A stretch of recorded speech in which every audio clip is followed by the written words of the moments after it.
An interview with astronaut Michael James Massimino. Within the interview he said something that caught my attention. He said anyone who may well be at the very best of their game who we'd consider to be during all vertical bar one amongst vertical bar one in every of the foremost successful people within the globe aren't people who haven't failed. There does folks that did not let failures stop them. Investor Ray Dalio is during a LL vertical bar one in every of those people. He's created the foremost important hedge fund within the globe due to how he responds to unexpected problems and failures. When Dahlia encounters a failure within the exchange, he uses it as a chance to reflect and extract a principle he can use on future trades. Ray Dalio says, I've found it helpful to give some thought to my life as if it were a game during which each problem and failure faced may be a puzzle I would like to unravel. By solving the puzzle I buy a gem in a kind of a principle that helps me avoid the identical reasonably problem or failure within the long run. Ray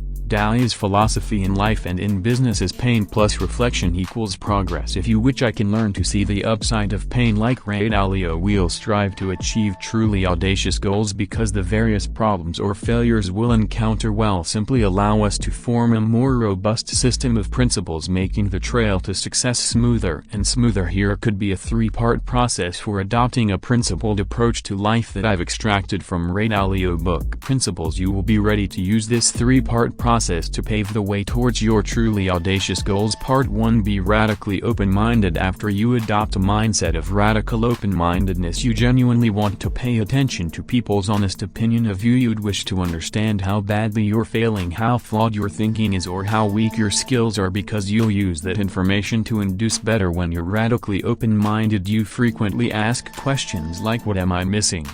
Or how am I ready to get or honest feedback. You seek the truth no matter what proportion it hurt. Being on YouTube, I buy many opportunities to practice radical open-mindedness. I'll occasionally get comments like, dude, your animation sucks. That comment hurts, but by adopting a radically open mindset I can let my anger pass. So ask myself, is there some truth there too? With an open ego this mindset I can see that yeah, I do have room to grow as an animator, and doing so will help me achieve my goal of being a superb teacher. It triggers me to seem for tactics I can improve my animation skills. I rummage around for the only online animation courses where I can extract the foremost effective animation principles, but letting the pain of that seemingly native comment pass. I can find a truth that I can use to induce better. That seemingly rude person has done me a favor. Part to hunt out the inspiration, cause I often experience the pain of failing to entails up on time for important events. I tend to be late for meetings.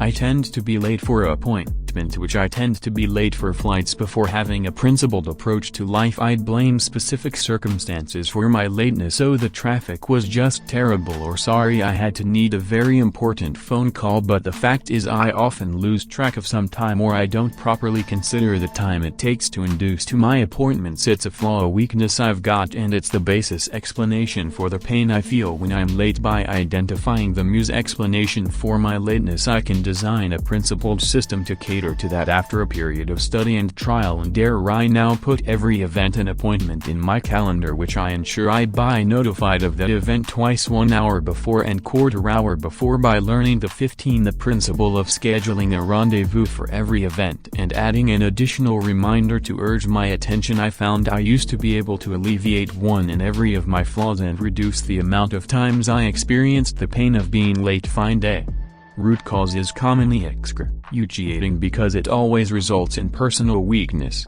but simply because you have got a weakness, not that you just simply should stand it. Finding a weakness is like finding a leaky tube in your home. There are some stuff you can do. Process this tube first. You'll be able to find it or come up with a basic system to figure around it, like putting a bucket under the pipe and emptying this bucket once daily. Otherwise, you can find the principles to develop the pipe repair skill by watching some YouTube videos and trying to mend the tube yourself. During this way you exchange weakness into strength. Otherwise, you can find principles that may facilitate your find the correct people on behalf of me. They get points. Your weakness is like knowing who to call and the way to barter a contract with a plumber, but the matter is that almost all folks make a fourth choice. We sell the house with a leak tube and enter a replacement home. Basically, we escape our weakness and specialize in the goal of it's different.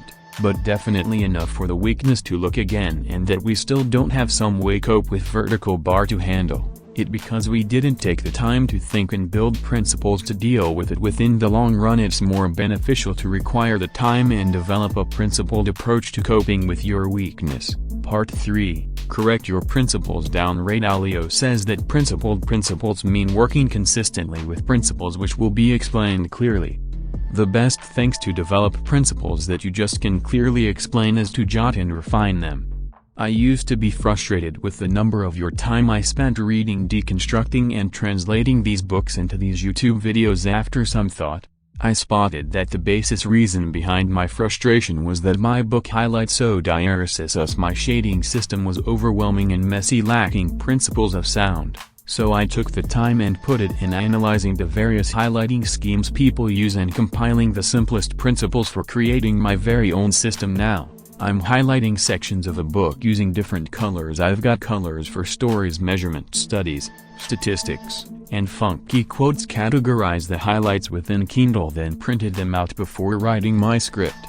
I've got written this technique of principles together with other principles associated with my book summary process within a Google document. I find myself pointing back to the present document routinely. I find that writing my principles allows me to deconstruct a book faster and faster. Within the end, like Ray Dalio, I learned that I see pain as a symptom, that it's time to think and explore for a principle that I can use to cater to future problems and avoid future failure during this way, and that I don't let the pain of failure stop me, and that I can move forward towards bold goals confidently because I do know that the principles I collect will help me solve more problems that I face, make better decisions and be better equipped to cater to setbacks. That was the most message I gathered from Ray Dalio's principles. It is a rich book of information written by one and all the foremost successful people on the world. I like to recommend it. Many thanks for watching.